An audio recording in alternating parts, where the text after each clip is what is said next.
Nabi Musa alaihi salam.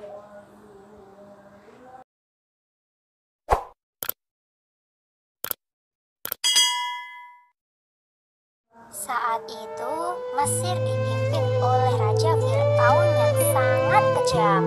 Fir'aun tidak mau jika suatu hari nanti ada orang yang merebut tahtanya. Maka, ia memerintahkan agar semua bayi laki-laki dibunuh. Perintah Fir'aun itu membuat Yukabat merasa takut karena ia telah melahirkan seorang anak laki-laki. Atas petunjuk dari Allah, Yukabat meletakkan bayinya di sebuah keranjang dan menghanyutkannya di sungai Nil.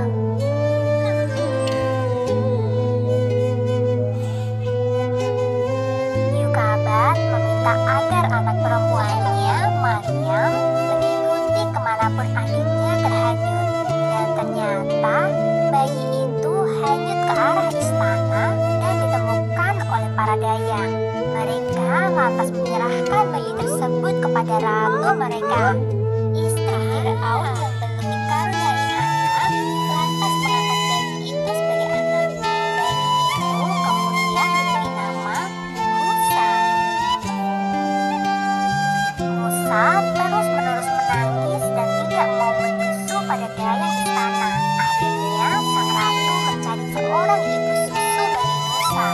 Allah berkehendak mempertemukan kembali Yukabat dengan anaknya. Maka jadilah Yukabat sebagai ibu susu bagi Musa.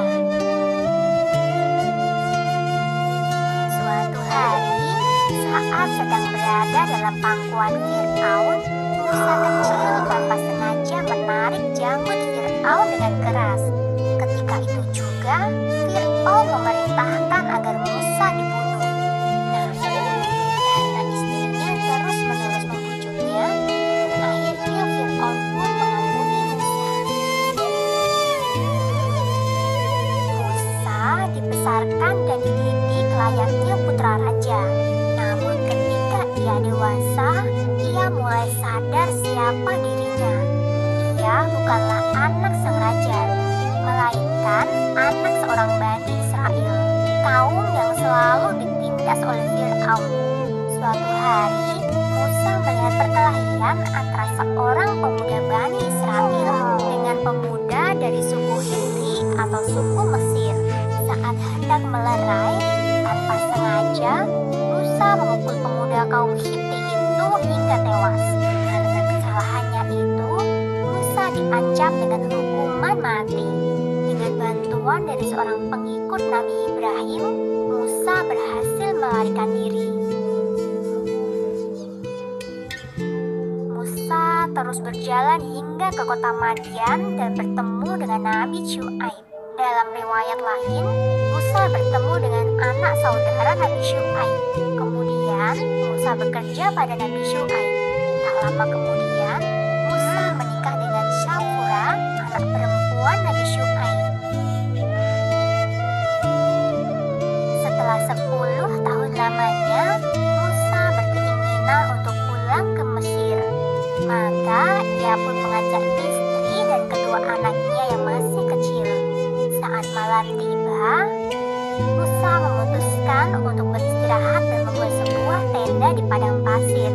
Musa kemudian pergi untuk mencari api hingga sampailah ia di Gunung Tur. Di sana, Musa melihat api tampak menyala di sebatang pohon berwarna hijau. Saat itulah sebuah suara terdengar. Itu adalah suara Allah. Allah telah mengangkat Musa sebagai nabinya dan mengutus Musa untuk menyadarkan Fir'aun beserta seluruh rakyat Mesir. Dari peristiwa itu, Nabi Musa dijuluki Halimullah yang berarti Nabi yang diajak bicara oleh Allah. Setelah pulang ke rumah ibunya, dia mengajak Harun, saudaranya, untuk pergi menemui Raja Fir'aun. Mereka berdua telah mengemban tugas dari Allah.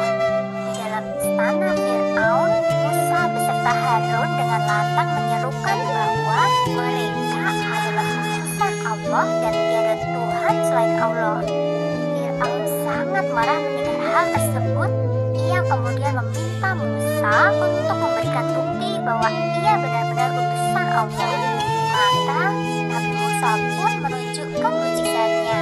Tongkat yang dipegangnya berubah menjadi ular dan tangannya berwarna putih bersinar. Sebenarnya Fir'aun merasa takjub, namun ia tidak mau mengakuinya. Fir'aun lantas menyebut Nabi Musa sebagai penyihir biasa. Untuk membuktikan bahwa ia lebih hebat dari Nabi Musa, Fir'aun mengumpulkan 3 penyihir terhebat untuk melawan Nabi Musa. Satu persatu penyihir istana berhasil merubah tongkat mereka menjadi ular berbisa. Di bawah perlindungan Allah, Nabi Musa merubah tongkatnya menjadi seekor ular raksasa yang kemudian melahap semua ular milik para penyihir. Para penyihir yang menyaksikan keajaiban itu pun langsung bersujud dan memohon ampun kepada Nabi Musa.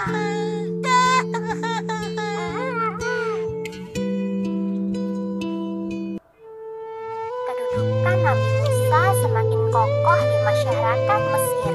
Namun, Fir'aun dan pengikutnya tetap saja menolak dakwah Nabi Musa. Nabi Musa pun berdoa kepada Allah untuk memberikan petunjuk. Maka, Allah memberikan ujian berupa kemarau yang sangat panjang.